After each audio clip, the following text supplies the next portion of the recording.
আজকের রান্নাবান্নাগুলো আমি একাই করেছি, কারণ আজকে বাসায় কেউই ছিল না। ওদের আসতে আসতে প্রায় দুপুর হয়ে গিয়েছিল, আমার শাশুড়িও বাসায় ছিল না। তো আমি সেহরির জন্য এখানে মুরগি রান্না করছিলাম। আর সারা কিছুদিন আগে আমাকে বলছিল যে ও বিরিয়ানি খেতে চায়, প্রায় 2-3 বার বলছে। তো ওই কথাটা আমার মাথায় ছিল, আর কয়েকদিন ধরে বিরিয়ানি রান্নার প্ল্যান করছিলাম। তো আজকে এই যে বিরিয়ানি রান্না করব।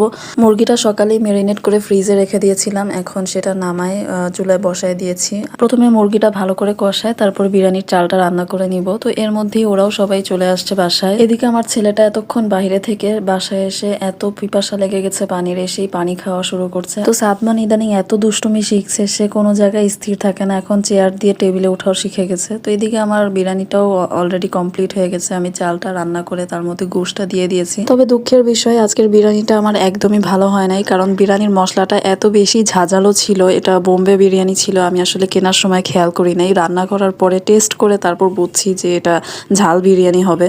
তো কি আর করার, এই তো আমাদের ইফতার আজকে। আলহামদুলিল্লাহ, সবাই দোয়া করবেন। আল্লাহ হাফেজ।